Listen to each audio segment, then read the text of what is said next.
Good morning विद्यार्थी मित्रों, तमे रोजनो रोज तैयार करता जशो मित्रों।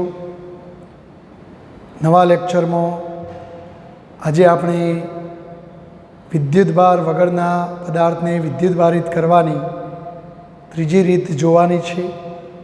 अगाउना लेक्चर में बे रीतोनी आपणे वातो करी, घर्षणनी रीत अने संपर्क द्वारा विद्युत भारित करवानी रीत।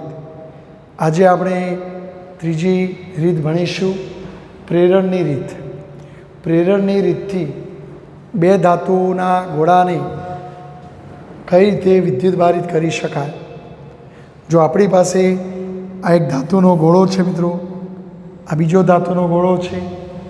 आ बंने गोळाओने एक अवाहक स्टेन्ड पर टेकवेला छे। अवाहक स्टेन्ड पर आपणे એટલા માટે ગોઠવ્યા कि जो तमारो गोळो विद्युत भारित थयो होत अने जो सुवाहक स्टेन्ड होत तो ये विद्युत भार जमीन में चाल्यो जात तो ये गोळा पर आपने देखाय नहीं, तो आपने ख्याल ना आवे। एटले आपणे पहलेथी ज विद्युत जमीन में चाल्यो न जाए ए माटे आपणे गोळाने जमीन थी अलग करीशुं। तो आपणे बे सरखा गोळा लईशुं। एक गोळाने ए कहीशुं, बीजा गोळाने बी कहीशुं। आ बंने गोळाओने एक अलग करेला लाकडाना कि कोई अवाहक स्टेन्ड पर गोठवीशुं। शुरुआत में बंने गोळाओने एकबीजा साथे संपर्क में राखीशुं। जो हूँ आ चित्र समझावा माटे थोड़ुं मोटुं दोरूं मित्रों कि भाई आ ए गोळो जेने तमे अवाहक स्टेन्ड पर गोठवेलो छे। हवे जो आ गोळानी अंदर असंख्य परमाणु होय मित्रों, अने दरेक परमाणु में जेटलो प्रोटोन रूपी प्लस होय एटलो ज इलेक्ट्रॉन रूपी माइनस होय, अने एना कारणे आ गोळानो नेट विद्युत भार केटलो थाय मित्रों? शून्य थाय। एटले जो मैं अहींयो आ बधो विद्युत भार कुल शून्य छे एटले अहींयो कोई बताव्यो नथी। आ गोळामां विद्युत भार बतावेलो नथी एनो मतलब एवो नथी कि अंदर विद्युत भारो नथी। विद्युत भारो तो छे पण जेटला प्लस है एटला माइनस है, एटले एनो नेट विद्युत भार शून्य।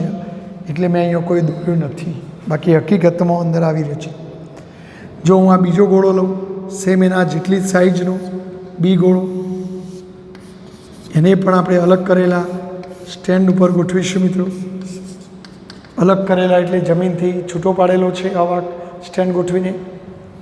एमां पण आवी ज परिस्थिति होय, जेटला प्लस एटला माइनस, एटले एनो पण नेट विद्युत भार केटलो थवानो मित्रों? शून्य थवानो। तो जो आकृति एमां समान धातुना बे गोळाओ ए अने बी एक अवाहक स्टेन्ड पर गोठवी बंने गोळाओने एकबीजाना संपर्क में गोठवेला छे। तमे जो आ बंने गोळाओ कोई वीजभार धरावता नथी। हवे मारे बंने गोळाओने विद्युत भारित बनाववा छे, तो ए कई रीते बनावी शकाय ए वात। तो हवे जोईए आपणे। धारो कि आपणे एक प्लास्टिकनो सरियो लईए अथवा कोई काचनो सरियो। दाखला तरीके हूँ काचनो सरियो लऊँ, ए काचना सरियाने रेशमना कपड़ा साथे घसूं तो काचनो सरियो धन वीजभारित थशे। आवो धन वीजभारित काचनो सरियो हूँ आ गोळाओने स्पर्शे नहीं ते रीते गोळाई एनी नजीकमां गोठवुं। तो जो आ गोळाई एनी नजीकमां आपणे काचनो एक धन वीजभारित सरियो गोठवीए, पण जो एक टच थवो जोईए नहीं। आ बंने वच्चे जग्या छे, आम नजीक लई जवानुं पण अडाडवानुं नहीं, संपर्क नहीं करवानो। हवे शुं थशे मित्रों? जुओ तमे आ धन छे, धन ऋणने आकर्षे तो आ बंने गोळाओमां रहेला पेला मुक्त इलेक्ट्रॉन आ धन वीजभारित सरिया तरफ आकर्षाशे અને એ ઇલેક્ટ્રોન આકર્ષાઈને આ બાજુ આવી અને એના કારણે ગોળાઈ એની સપાટી ઉપર સરિયા બાજુની સપાટી ઉપર ઇલેક્ટ્રોન રૂપી ઋણ વીજભાર આવે।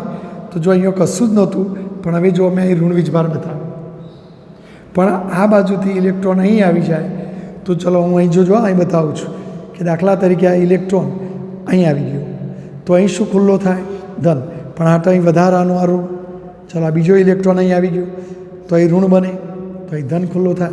धारो कि आ इलेक्ट्रॉन अहीं आवी गयो तो पछी धन खुल्लो थाय, अहीं ऋण आवी जाए।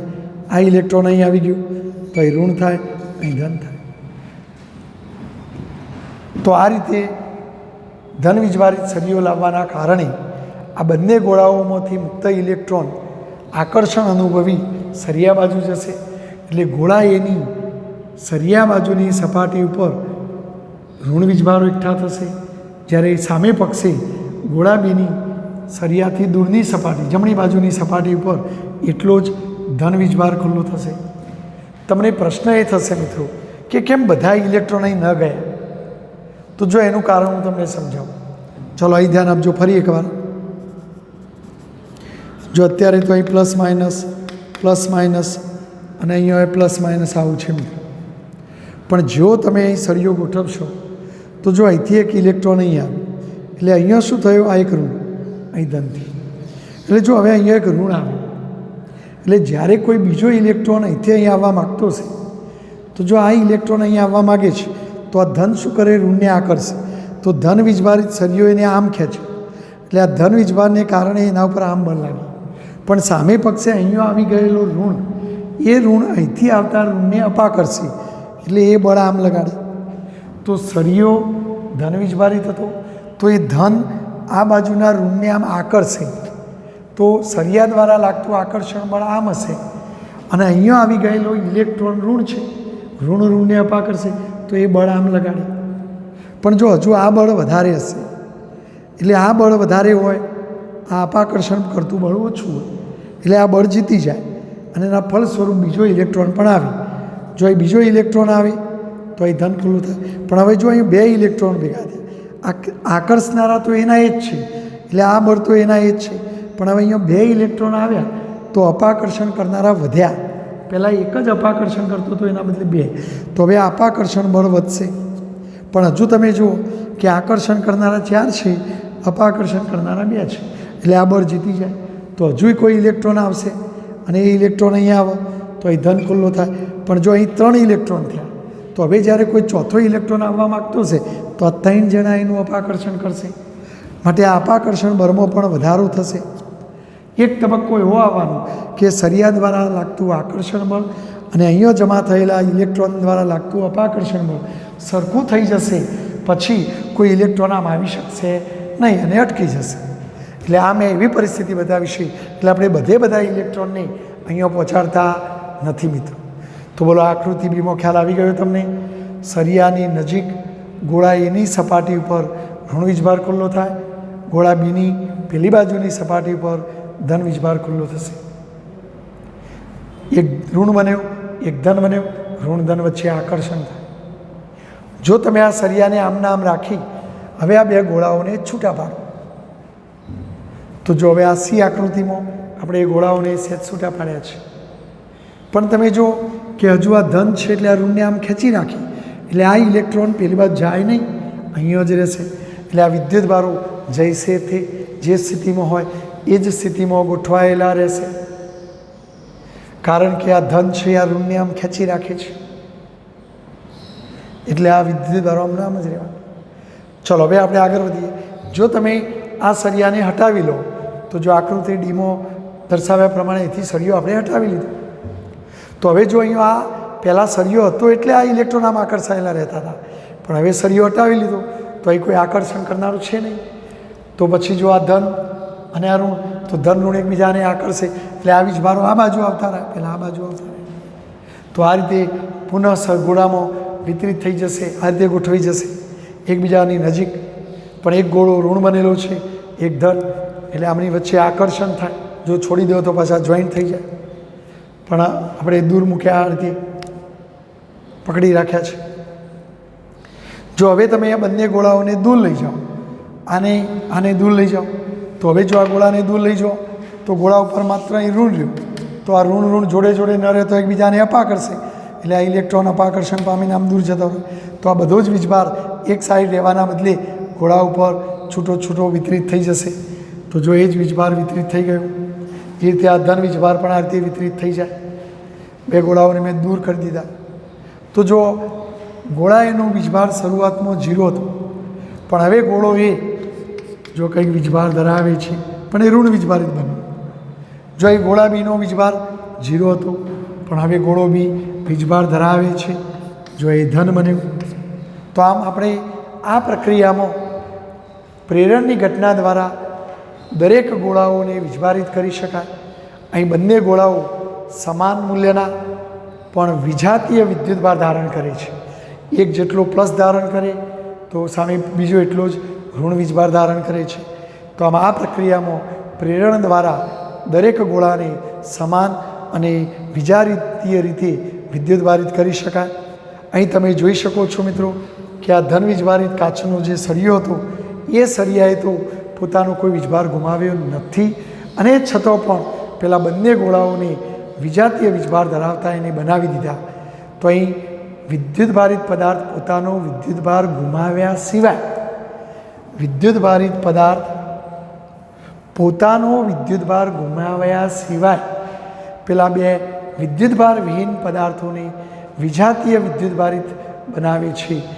અને આ ઘટનાને વિદ્યુતભારની પ્રેરણની ઘટના તરીકે ઓળખવામાં આવે છે.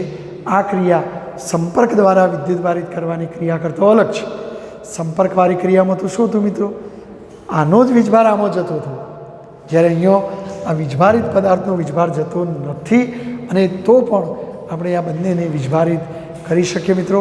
તો આ રીતે સંપર્ક વિના વીજભારિત કરવાની આ રીત, જેને પ્રેરણની રીત તરીકે ઓળખવામાં આવે છે.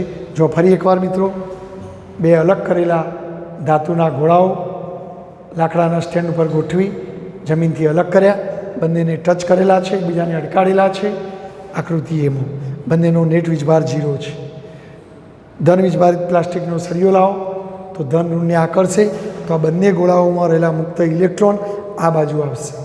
બધા આ બાજુ નહીં આવે, કારણ કે અહીંયા જેમ જેમ ઋણ આવશે એ ઋણ બીજા આવતા ઋણને અપા કરશે. અને એક તબક્કો એવો આવશે કે આ ધન દ્વારા લાગતું આકર્ષણ અને આ ઋણ દ્વારા લાગતું અપાકર્ષણ સરખું થાય, એટલે કોઈ ઋણ આ બાજુ આવશે નહીં, ક્રિયા અટકી જશે. એ વખતની આકૃતિ છે, અટકી ગયેલી છે. પછી તમારે આ બંને ગોળાઓને છૂટા પાડવાના, પણ તો આ વીજભારો ત્યાંના ત્યાં જ રહેશે, કારણ કે આ સળિયો ધન ઋણને આકર્ષી રાખે. હા, આ ધન હટાવી લો તો પછી આ ધન ઋણ વચ્ચે આકર્ષણ થઈને આ વીજભાર આ બાજુ આવી જાય, અને આ રીતે થાય. પછી બંનેને અલગ પાડી દો તો આ વીજભારો એક જ જગ્યાએ ન રહેતો અપાકર્ષણ અનુભવી ગોળા ઉપર વિતરિત થઈ જાય, સપાટી પર બધી છૂટાછવાયા વિતરિત થઈ જાય. અને આ રીતે એકમાં ધન, એકમાં ઋણ અને એકમાં ધન વીજભાર તમને ગોળા ઉપર જમા થયેલો જોવા મળશે. તો આ પ્રેરણની રીતે વિદ્યુતભારિત કરી શકાય. અહીં કાચનો સળિયો પોતાનો કોઈ વિદ્યુતભાર ગુમાવતો નથી, અને પેલા બંને ગોળાઓને વીજભારિત કરવાનું કામ કરે છે મિત્રો. હવે એક બીજી વાત કરું કે આપણે જ્યારે અગાઉ પણ તમને વાત કરેલી કે ભાઈ કોઈ પેન કે કોસ્કો જેને સૂકાવારમાં ઘસીએ તો કોસ્કો ઋણ વીજભારિત બને છે. આવો કોસ્કો નાના કાગળના ટુકડા જોડે લઈ જતો કાગળના ટુકડાઓ કોસ્કા તરફ કેમ આકર્ષાય છે, તો એ તો હજુ આપણે કંઈ સમજણ ના પડે. તો જો હવે એ સમજીએ આપણે. જો આપણે કોઈ કાગળનો ટુકડો લઈએ મિત્રો, તો આ કાગળના ટુકડામાં અસંખ્ય પરમાણુ હોય. દરેક પરમાણુમાં પ્લસ માઇનસ, એટલે કાગળના ટુકડાનું નેટ વિદ્યુતભાર તો 0 જ હોય મિત્રો. એટલે આ કાગળનો ટુકડો કોઈ વીજભાર ધરાવતો નથી. હવે તમે પેલા પ્લાસ્ટિકના સળિયાને સૂકાવારમાં ઘસો તો પ્લાસ્ટિકનો સળિયો ઋણ વીજભારિત થાય. જો એ ઋણ વીજભારિત પ્લાસ્ટિકનો સળિયો અહીં લાવીએ આપણે, ધારો કે આ ઋણ વીજભારિત પ્લાસ્ટિકનો સળિયો મેં અહીં લાવ્યો, જો એ ટચ નથી કરે, પણ જો આ ઋણને અપાકર્ષે, એટલે આપણે આ જે બહારની કક્ષાના મુક્ત ઇલેક્ટ્રોન અપાકર્ષણ પામીને આમ દૂર જવાનું, માટે અહીંયા શું ખુલ્લું થવાનું? ધન. તો જો આપણા કાગળની આ બાજુની સપાટી પર ધન ખુલ્લું થાય, સામે પક્ષે એટલો ઋણ થાય. એટલે જો આપણી હવે આકૃતિ આવી કહેવાય, અહીં ધન ખુલ્લો થયો એટલે આ બાજુ ધન બન્યું, આ બાજુ ઋણ બન્યું. અને આ આપણો પ્લાસ્ટિકનો સળિયો છે મિત્રો. તો જો હવે શું ક્રિયા થવાની? આ ઋણ આ ધનને આકર્ષે તો ઋણને કારણે આ ધન ઉપર લાગતું બળ આમ આવે. તો જો આ ધન વીજભાર ઉપર લાગતું બળ આમ આવશે, જ્યારે ઋણને અપાકર્ષે તો ઋણ વીજભાર ઉપર લાગતું બળ આમ આવશે. બરાબર. તો આમ ઋણ ધનને આકર્ષે, ઋણને અપાકર્ષે. તો આ કાગળના ટુકડા ઉપર બે પ્રકારનો બળો લાગે, આમે ને આમે. પણ જો આ નજીક છે મિત્રો, આ ઋણ અને ધન નજીક છે, માટે નજીકમાં બળ વધુ લાગે, એટલે આ બળ મોટું હોય મિત્રો. આમાં આ તરફ લાગતું બળ વધુ હોય. જ્યારે આ બે દૂર છે તો દૂર હોય તો બળ ઓછું લાગે, એટલે આ બળ ઓછું લાગે. દાખલા તરીકે હું એમ કહું કે આ 5 એકમ લાગે અને આમ 2 એકમ લાગે, તો જો બંને બળો પરસ્પર વિરુદ્ધ તો છે, પણ આ બળ વધુ ને આ ઓછું છે, માટે પરિણામી બળ કેટલું મળે? તો જો 5 આમ હોય ને 2 આમ હોય તો પરિણામી બળ 3 આમ લાગે. તો આપણા કાગળના ટુકડા ઉપર પરિણામી બળ આમ લાગશે. હવે ન્યૂટનના નિયમ પ્રમાણે કોઈ પણ પદાર્થ ઉપર કંઈક પરિણામી બળ લાગે તો એ બળની દિશામાં એ ખસે, તો આ કાગળનો ટુકડો તરત આમ ખસશે મિત્રો. તો આ કાગળનો ટુકડો આમ ખસશે અને પેલા પેન તરફ કે પ્લાસ્ટિકના સળિયા તરફ આકર્ષશે.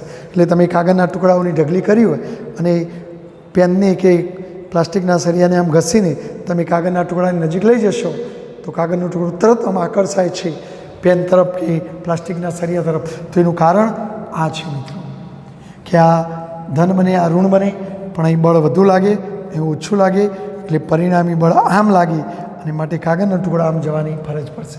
પણ જો કાગળનો ટુકડો હલકો હોય તો જ આ બળની અસર આપણને દેખાય. બાકી તમે પૂંઠો કાપીને નોખ્યો હોય મોટો મોટો અને પછી કોસ્કો કે પ્લાસ્ટિકનો સળિયો કે પેન લઈને ઘસીને આમ નજીક લઈ જાઓ તો કે સાહેબ આકર્ષાતો નથી, તો ના આકર્ષાય સાહેબ, કારણ કે એ વજનદાર હોય તો પેલું આકર્ષણ બળ એટલું બધું પ્રબળ હોતું નથી કે જેથી એને આકર્ષે. બરાબર? તો હલકા કાગળના ટુકડા હોય તો આ ઘટના તમને જોવા મળે મિત્રો. તો બોલો, ખ્યાલ આવી ગયો? તો આ પ્રેરણની ઘટના દ્વારા પદાર્થને વિદ્યુત ભારિત કરવાની મેં રીત સમજાવી. આપણા ઉદાહરણના એક દાખલામાં આવી જ વાત છે, તો એ પણ આપણે જોઈએ. તો 1 મિનિટ મિત્રો રકમ આપણે જોઈ લઈએ પહેલાં.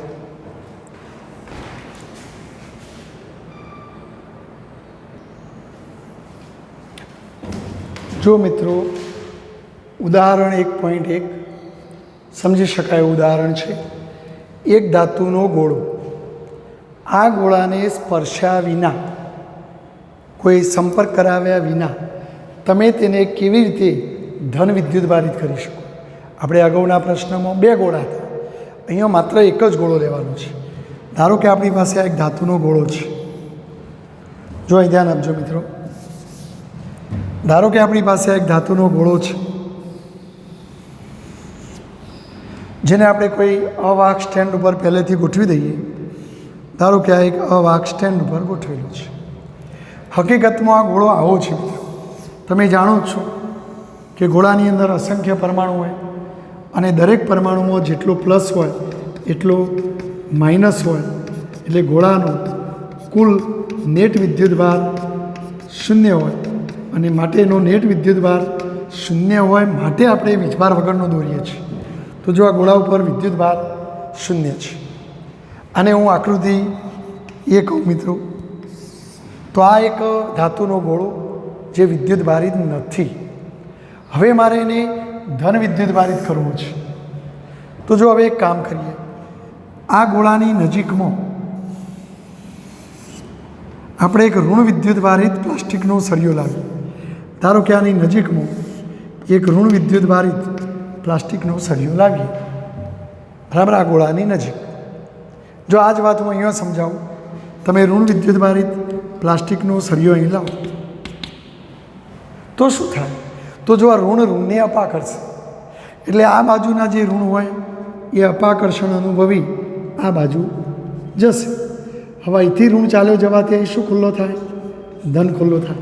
એટલે આપણે અહીંયા ગોળાની સરિયા બાજુની જે સપાટી છે તેઓ ધન વીજભાર ખુલ્લો થયેલો બતાવીશું. ક્યાંથી આવ્યો નથી મિત્રો. શરૂઆતમાં એના જોડે પ્લસ માઇનસ હતો એ પરમાણુ જોડે, પણ એનો ઋણ ચાલ્યો ગયો એટલે ધન જ રહ્યો. એટલે એ ધન છે કે બીજેથી આવ્યો નથી. પણ પેલો ઋણ અપાકર્ષણ પામી અને સામેની સપાટી પર જશે. તો એ સંજોગોમાં આકૃતિ બીમાં દર્શાવ્યા મુજબ જો ગોળાની નજીકમાં ઋણ વિદ્યુતભારિત પ્લાસ્ટિકનો સળિયો લાવીશું તો એ ઋણને કારણે ગોળાની સળિયા બાજુની સપાટી ઉપરથી ઇલેક્ટ્રોન અપાકર્ષણ પામી દૂર જશે.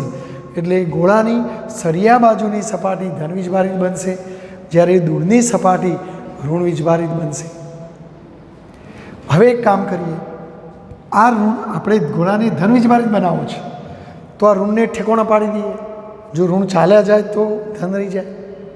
તો જો તમે આ ગોળા સાથે અર્થિંગ કરી દો, ધારો કે જો આપણો આ જ ગોળો, આ સળિયો અહીંના અહીં જ છે મિત્રો, આ સ્ટેન્ડ ઉપર ગોળો ગોઠવેલો છે, અહીંયા ધન છે, અહીં ઋણ છે.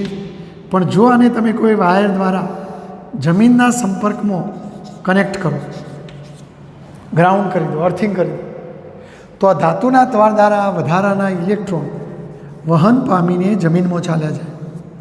તો જો એ જમીનમાં ચાલ્યા જશે મિત્રો આ રીતે, તો આને આપણે આકૃતિ સી કહીશું. ઇલેક્ટ્રોન જમીનમાં ચાલ્યા જાય, ધન વીજભારો ના જાય, કારણ કે ઇલેક્ટ્રોન કદમાં નાના હોય અને એ જ વહન પામી શકે. તો એ જમીનમાં ચાલ્યા જશે. બોલો, ખ્યાલ આવી ગયો? ચલો હવે આપણે આ વાયરને દૂર કરી દઈએ. જો આ ગોઠવણ એમને એમ જ રાખીશું, આ ગોળો, આ સ્ટેન્ડ આપણું, જો આ સળિયો છે, આ ઋણ વીજભારિત સળિયો છે, અહીં આ ધન વીજભાર છે મિત્રો. પણ હવે આપણે અર્થિંગ છોડી દઈએ, અર્થિંગને કાઢી લીધું, તો પણ જો આ વીજભારો અહીં જ રહેવાના, કારણ કે ઋણ ધનને આકર્ષે, અને એટલે આ વીજભારો ત્યાંના ત્યાં જ રહેશે, કે જશે નહીં મિત્રો. તો આને આપણે આકૃતિ ડી કહીશું મિત્રો. અને જો હવે તમે સળિયાને પણ હટાવી લો, જો આ સળિયો હટાવી લઈએ મિત્રો, જો આ સ્ટેન્ડ છે, હવે આ સળિયો હટાવી લો, તો જો આ ધન અહીંયા નહીં રહે, એ બધા છૂટા છવાયા. વાસ્તવમાં ધન નથી જતા હો મિત્રો. જો આ ધન અહીંયા હતા, અહીંથી તો પેલા વધારાના ઇલેક્ટ્રોન ચાલ્યા ગયા હતા, બરાબર છે. આ જે પરમાણુ પાસે વહી જશે, plus minus plus minus plus minus, અને વધારાના ઇલેક્ટ્રોન ચાલ્યા ગયા હતા.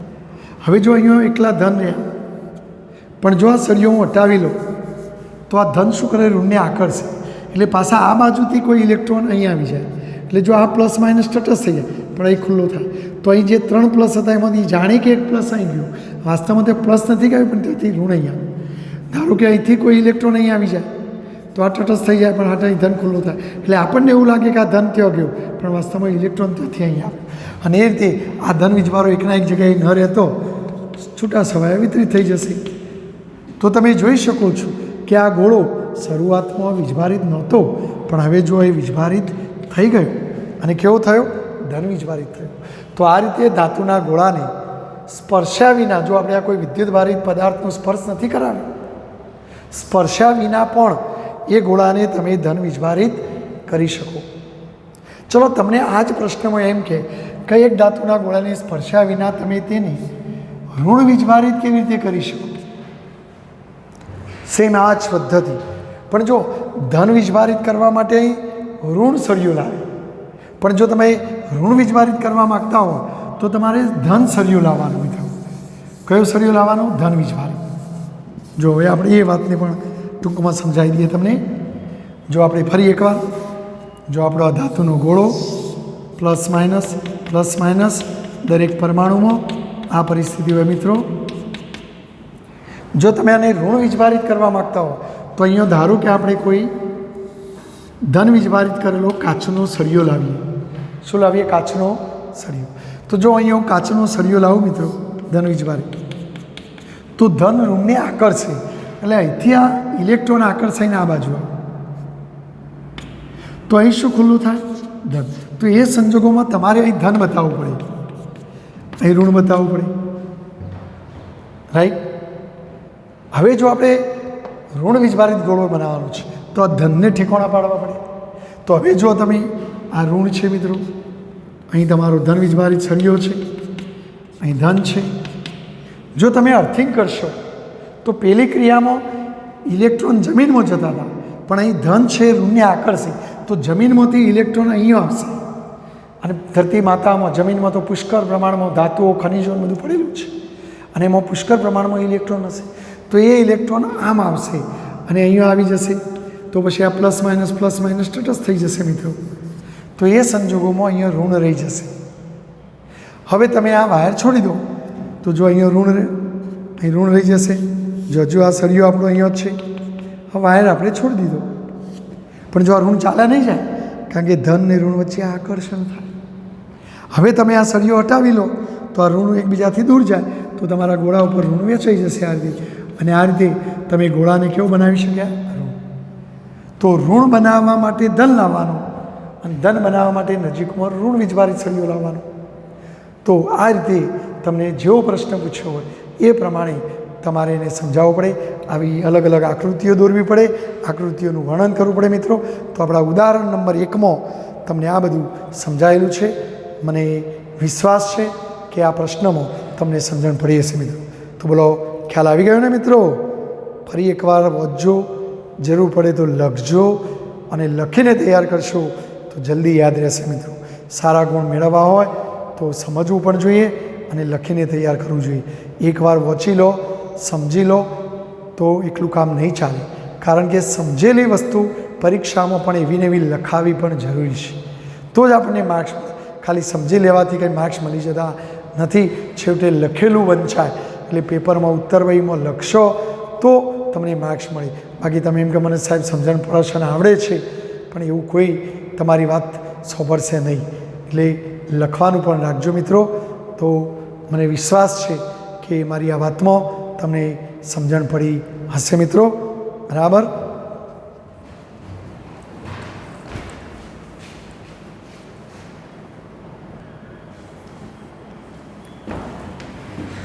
જો વિદ્યાર્થી મિત્રો, હવે આગળના મુદ્દામાં આપણે વિદ્યુતભારના મૂળભૂત ગુણધર્મો જોવાના છે.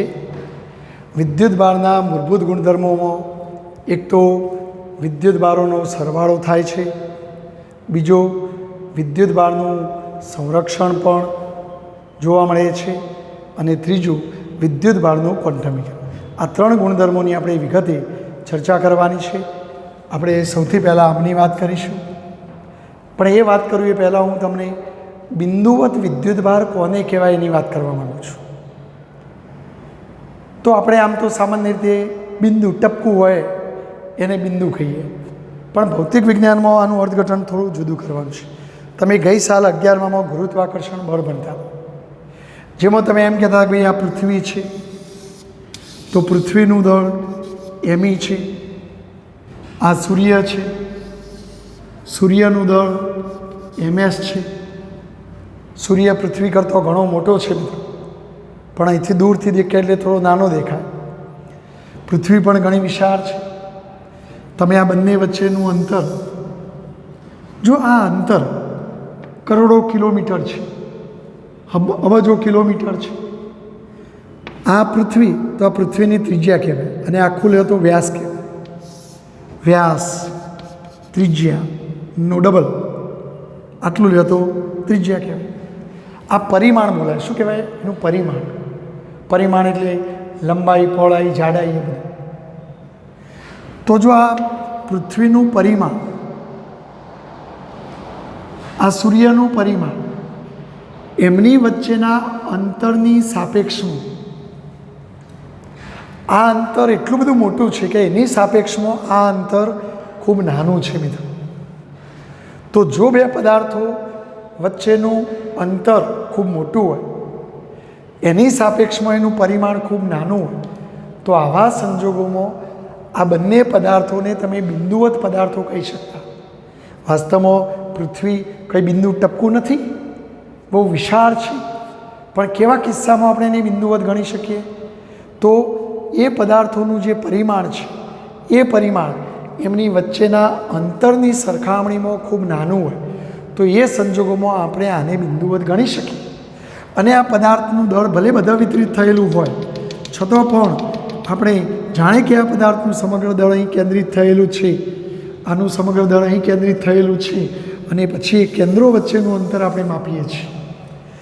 એમ અહીંયા વિદ્યુતભારો માટે પણ આવું છે કે ભાઈ જો વિદ્યુતભારિત પદાર્થનું પરિમાણ, જો વિદ્યુતભારિત પદાર્થનું પરિમાણ કે ભાઈ ચલો આ એક વિદ્યુતભારિત પદાર્થ, આ બીજો વિદ્યુતભારિત પદાર્થ, તો આ વિદ્યુતભારિત પદાર્થનું પરિમાણ, આ પરિમાણ, જો આ પરિમાણ એમની વચ્ચેના અંતરની સરખામણીમાં ખૂબ નાનું હોય, તો એ સંજોગોમાં આ બંને વિદ્યુતભારોને બિંદુવત વિદ્યુતભારો ગણી શકાય. અને જો આ વિદ્યુતભારિત પદાર્થ ઘણા બધા વિદ્યુતભારોનો બનેલો હોય તો પણ આ બધો જ વિદ્યુતભાર જાણે કે કોઈ એક બિંદુ આગળ કેન્દ્રિત થયેલો છે, આ અવકાશમાં આટલી જગ્યામાં કોઈ એક બિંદુ આગળ કેન્દ્રિત થયેલો છે એમ ગણી અને અંતર હંમેશા કેન્દ્રથી આપણે માપવાનું. તો જો બિંદુવત પદાર્થનું અર્થઘટન આપણે આવું કરવાનું છે કે જો એ પદાર્થનું કે વિદ્યુતભારનું પરિમાણ એમની વચ્ચેના અંતરની સરખામણીમાં ખૂબ નાનું હોય તો એ સંજોગોમાં એ વિદ્યુતભારિત પદાર્થોને આપણે બિંદુવત વિદ્યુતભાર કહી શકીએ. અને એ બિંદુવત વિદ્યુતભારનો બધો જ જથ્થો જાણે કે કોઈ એક બિંદુ આગળ અવકાશમાં કોઈ એક બિંદુએ કેન્દ્રિત થયેલો છે એમ આપણે ધારી અને કોઈ પણ અંતર ત્યાંથી માપવાનું રહેશે. હવે જોઈએ આપણે વિદ્યુતભારોનો સરવાળો. તો ધારો કે હું એમ કહું કે એક પદાર્થ બે વિદ્યુતભારોનો બનેલો છે, આ એક Q1 અને આ એક Q2. તો આ પદાર્થનો કુલ વિદ્યુતભાર કેટલો મિત્રો? તો આ પદાર્થનો કુલ વિદ્યુતભાર કેટલો? તો ધારો કે હું કુલ વિદ્યુતભારને Q કહું તો તમે જેમ અદિશ રાશિઓના સરવાળા કરતા હતા, ગણિતમાં આંકડાકીય કિંમતો આપી હોય 2, 3, 5 તો એમનો સરવાળો કેટલો થાય? તો આપણે 2 + 3 + 5 કરતા એમ અહીં વિદ્યુતભારોનો પણ તમે સરવાળો કરી શકો. અને કુલ વીજભાર શોધવો હોય તો બંને વિદ્યુતભારોનો બૈજિક સરવાળો કરવાનો.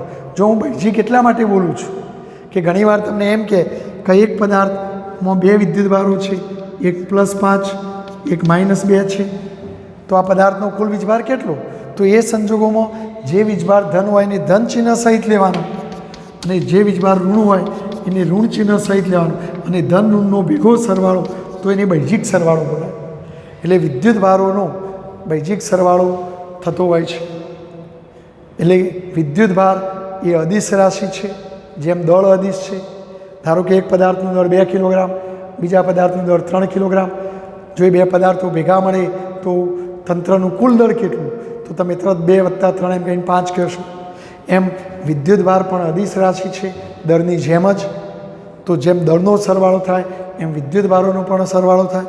પણ જો વિદ્યુતભાર અને દળમાં કેટલાક ડિફરન્સ પણ છે. વિદ્યુતભાર ભલે દળની જેમ અદિશ રાશિ હોય પણ દળ હંમેશા ધન હોય. દળ હંમેશા કેવું હોય? ધન. જ્યારે વિદ્યુતભાર ધને હોય અને ઋણે હોય તો આ એક વસ્તુ બરાબર યાદ રાખજો.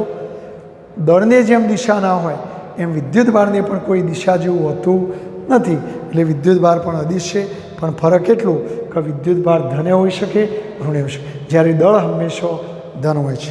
જો એકથી વધારે વિદ્યુતભારો હોય મિત્રો કે કોઈ તંત્ર Q1 Q2 Q3 Q1 Q2 Q3 dash dash dash Qn જેવા n વિદ્યુતભારોનું બનેલું હોય તો આ તંત્રનો કુલ વિદ્યુતભાર કેટલો? તો આપણે એ બધા જ વિદ્યુતભારોનું શું કરવાનું? બૈજિક સરવાળો કરવાનો અને તંત્રનો કુલ વીજભાર શોધવાનો. તો આમ વિદ્યુતભારોનો બૈજિક સરવાળો કરી શકાય છે. દાખલા તરીકે તમને એમ કહું કે એક વિદ્યુતભાર +1 એકમ છે, બીજો વિદ્યુતભાર +2 છે, ત્રીજો વિદ્યુતભાર -3 છે, ચોથો વિદ્યુતભાર +4 છે, પાંચમો વિદ્યુતભાર -5 છે. અને બોલો આ 5 વિદ્યુતભારો ભેગા થઈ તંત્ર બનાવે તો આ તંત્રનો કુલ વીજભાર કેટલો? તો એ સંજોગોમાં તમારે આ બધાનો બૈજિક સરવાળો કરવાનો. જો આ +1, પેલો +2, પેલો -3, પેલો +4, પેલો -5, તો અહીંયા 2 અને 3 ને 4 7 એટલે +7 વત્તા -8 એટલે સરવાળે -1 એકમ થશે. તો આ રીતે વિદ્યુતભારોનો બૈજિક સરવાળો કરી શકાય. તો આ પહેલા ગુણધર્મની મેં વાત કરી. આ બે ગુણધર્મો જે છે એ હું તમને આના પછીના લેક્ચરમાં સમજાવીશ મિત્રો. તો આટલી વાત બરાબર સમજી લેજો મિત્રો. બરાબર. તો વિદ્યુતભારોનો વાસ્તવિક સંખ્યાઓની જેમ સરવાળો થાય, પણ ધન હોય ધન લેવાનું, ઋણ હોય ઋણ લેવાનું. આટલી વસ્તુ તમે યાદ રાખજો મિત્રો. તો અહીંયા આપણે આ લેક્ચર પૂર્ણ કરીએ છીએ અને તમે બધું આ તૈયાર કરતા રહેજો મિત્રો.